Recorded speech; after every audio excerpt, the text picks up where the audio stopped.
തുഞ്ചത്തെഴുത്തച്ഛൻ ഇവിടെ അടുത്തല്ലേ, തിരൂർ തുഞ്ചൻ പറമ്പിൽ 1600, അതായത് 400 കൊല്ലം മുമ്പ് മുസൽമാനായ മരക്കാന്റെ കുട്ടിയെ അക്ഷരം പഠിപ്പിച്ചു.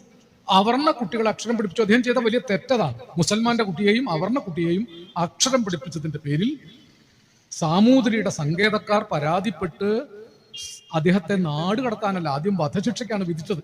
പിന്നീട് ആഴ്വാഞ്ചേരി തമ്പറക്കൾ ഇടപെട്ട് നാട് കടത്താൻ വിധിച്ചു.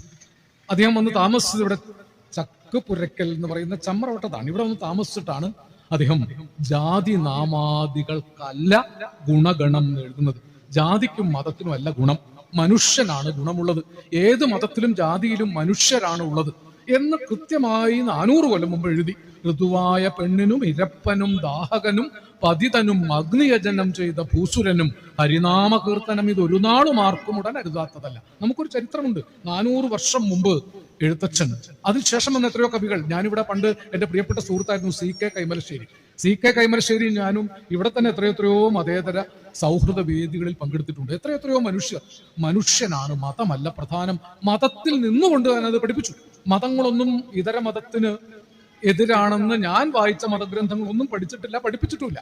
പക്ഷെ ഇത് തെറ്റിദ്ധരിപ്പിക്കാൻ വേണ്ടി ബോധപൂർവം നിരന്തര പ്രചാരണങ്ങൾ നടത്തുകയാണ്. അതിന് സോഷ്യൽ മീഡിയ പോലെ വൻ സംവിധാനങ്ങളെ ഉപയോഗപ്പെടുത്തുന്നു.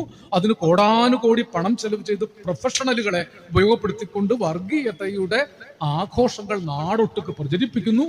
ഇതിന്റെ ആപത്തുകൾ അറിയാതെ ആളുകൾ അതിൽ ആകൃഷ്ടരായി തീനു ചുറ്റും ഈയാംപാറ്റകൾ എന്നതുപോലെ വന്ന് മരിച്ചു കൊഴിഞ്ഞു വീഴുന്ന ദുഃഖകരമായ ഒരു കാഴ്ചയിലേക്ക് നമ്മുടെ നാട് പോകുന്നു എന്നല്ലോ എന്ന വേദനയാണ്. ഞാൻ എഴുത്തച്ഛനെ കുറിച്ച് പറഞ്ഞു. പിന്നീട് വന്ന ഏത് കവി എടുത്താലും പൂന്താനം കൂടിയെല്ലാം പിറക്കുന്ന നേരത്തും കൂടിയെല്ലാം മരിക്കുന്ന നേരത്തും മധ്യ ഇങ്ങനെ കാണുന്ന നേരത്ത് മത്സരിക്കുന്നത് എന്തിന് നാം വൃഥ.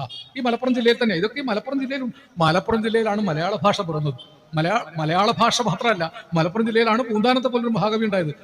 ലോക സംസ്കൃത കവികളിൽ 1ാം സ്ഥാനക്കാരനായ ഒരു വലിയ സംസ്കൃത കവി മലപ്പുറം ജില്ലയിൽ നിങ്ങളുടെ അടുത്താണ്. ഇവിടെ നദി ദൂരമില്ല.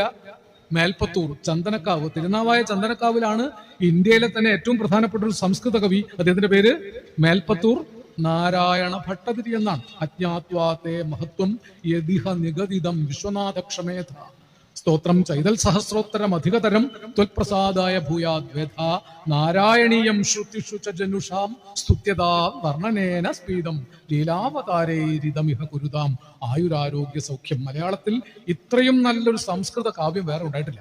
ആയുരാരോഗ്യ സൗഖ്യത്തിനാണ് കാവ്യം. അതെഴുതിയ മേൽപ്പത്തൂർ നാരായണ ഭട്ടതിരി ഇവിടുത്തുകാരനാണ്. ലോകത്തിലെ തന്നെ ഏറ്റവും പ്രബലനായ അറബി മലയാള മഹാകവി മലപ്പുറം ജില്ലയിലാണ്. മോയിൻകുട്ടി വൈദ്യരെന്നാണ് അദ്ദേഹത്തിന്